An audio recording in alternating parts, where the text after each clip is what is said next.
Attention, cette vidéo peut comporter des passages vidéo ou audio qui peuvent heurter la sensibilité des plus jeunes.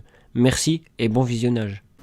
Bienvenue dans la maison du paranormal. Aujourd'hui, nous allons étudier la mort de Lisa Liam.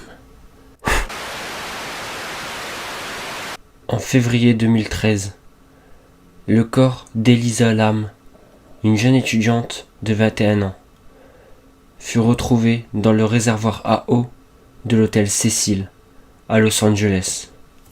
La jeune fille avait été vue pour la dernière fois dans un ascenseur de l'hôtel et une caméra l'avait filmée alors qu'elle présentait un étrange comportement, semblant fuir quelque chose qu'elle seule pouvait voir. Elisa Lam était la fille d'immigrants chinois qui possédait un restaurant à Burnaby, une petite ville de la banlieue de Vancouver, au Canada. La jeune fille avait été diagnostiquée bipolaire, un trouble provoquant de violentes variations d'humeur. Mais elle suivait un traitement qui lui permettait de faire face à la maladie. Et si elle se sentait parfois déprimée, elle n'avait jamais eu de pensée suicidaire. En janvier 2013, Elisa décida de faire un voyage dans le sud de la Californie, qu'elle décida d'appeler son tour de la côte ouest. La jeune fille voyageait seule, effectuant tous ses déplacements en train et en bus. Elle visita le zoo de San Diego, dont elle posta plusieurs photos sur les réseaux sociaux. Puis, le 26 janvier, elle arriva à Los Angeles, s'installant au Cecil Hotel 2 jours plus tard. L'hôtel avait été construit en centre-ville en 1924 et il était destiné à recevoir des hommes d'affaires, mais il avait connu des moments difficiles durant la Grande Dépression et jamais il n'avait pu retrouver sa grandeur originelle. Sa notoriété était reliée à des histoires sordides, comme celle d'Elizabeth Short, le Dahlia noir, qui s'y serait arrêté juste avant sa mort, ou celle de Golgi Osgood, une dame qui était connue pour nourrir les pigeons dans un square tout proche, violée et assassinée dans sa chambre d'hôtel. L'établissement était également réputé pour avoir hébergé 2 tueurs en série, Jack Unterweger et Richard Ramirez, le Night Stalker, durant leur plus sombre période, et ils avaient connu un certain nombre de suicides, dont celui de Pauline Houghton, en 1962, une jeune femme de 27 ans qui s'était jetée de la fenêtre de sa chambre après s'être disputée avec son mari et qui avait atterri sur George Giannini, 65 ans, le tuant instantanément. Du fait de son passé, l'hôtel était réputé hanté et de nombreux clients affirmaient avoir été témoins de phénomènes paranormaux. Depuis le début de son voyage, Elisa appelait ses parents fréquemment. Mais le 31 janvier 2013, ils n'eurent plus aucune nouvelle de leur fille. Monsieur et Madame Lam contactèrent donc aussitôt la police de Los Angeles, qui décida d'envoyer certains de ses agents enquêter sur place. Malheureusement, à part certains des employés de l'hôtel qui avaient aperçu Elisa se promener seule le jour de sa disparition, et le propriétaire d'une librairie toute proche qui se souvenait l'avoir vue acheter des cadeaux pour sa famille et la décrivait comme une jeune fille sociable, enjouée et sympathique, personne ne semblait l'avoir remarqué. Les policiers fouillèrent l'hôtel dans la mesure où la loi le leur permettait, inspectant la chambre d'Elisa et promenant leurs chiens dans tout le bâtiment sans trouver aucune piste. Cependant, selon le sergent Rudy Lopez, nous n'avons pas cherché dans chaque chambre. Nous ne pouvions le faire que si nous avions une raison de croire qu'un crime avait été commis. Le 6 février, comme l'enquête ne donnait aucun résultat, la police décida de rendre l'affaire publique. Des affiches avec la photo d'Elisa furent alors diffusées sur internet et dans le quartier où elle avait disparu, mais sans succès. Une semaine plus tard, une vidéo fut publiée qui avait été prise par une caméra de surveillance de l'un des ascenseurs du Cecil Hotel. Les images, qui dataient du 1er février, montraient Elisa dans l'ascenseur et son comportement étrange souleva un grand nombre de questions. Je vais maintenant vous diffuser la vidéo en question. Et vous me direz, pour vous, est-ce que cette vidéo est réelle ou n'est-elle que pure fiction ?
Alors que la disparition d'Elisa continuait à faire la une des journaux, des clients de l'hôtel se plaignaient à la direction de la faible pression de l'eau dans les chambres.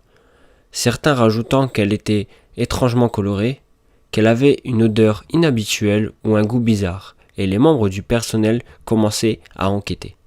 Dans la matinée du 19 février, un employé décida de monter vérifier les réservoirs sur le toit, et en les inspectant, il découvrit le corps d'Elisa Lam dans l'un des deux.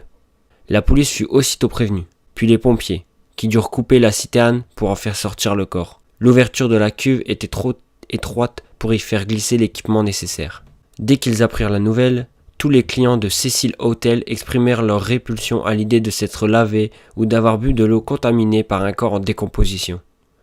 La direction proposa à ceux qui le désiraient de payer leur séjour dans un autre établissement et elle fit signer une renonciation à ceux qui décidèrent de rester, indiquant qu'ils avaient bien été avertis des risques pour leur santé.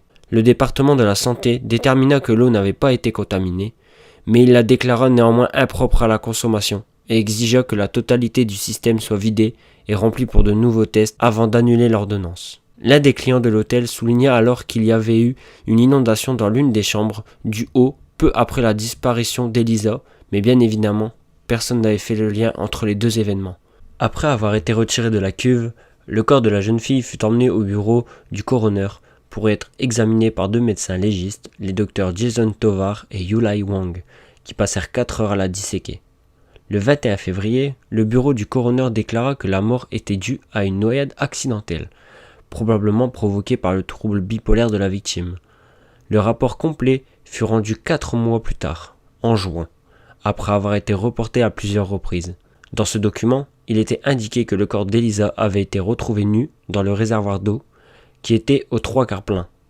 Près d'elle flottaient les vêtements qu'elle portait sur la vidéo de l'ascenseur, qui étaient recouverts d'étranges particules rougeâtres ressemblant à du sable, ainsi que sa montre et la clé de sa chambre. Lors de l'autopsie, les deux légistes n'avaient pu trouver aucune trace d'un traumatisme physique sur le corps d'Elisa. Le dessous de ses ongles n'avait rien révélé et elle n'avait pas été violée. Des analyses toxicologiques de son sang avaient été réalisées, qui avaient permis de trouver des traces de ses médicaments habituels et de certaines en vente libre, comme de l'ibuprofène. Mais aucune autre substance n'avait été découverte. Alors, comme rien d'autre ne semblait possible, les médecins en avaient conclu à un suicide. L'enquête avait permis de découvrir comment Elisa Lam était morte. Mais le déroulement des faits restait encore un mystère. Les portes et les escaliers qui permettaient d'accéder au toit de l'hôtel étaient toutes verrouillées. Seuls les membres du personnel en possédaient les clés, et toute tentative visant à les forcer déclenchait normalement une alarme.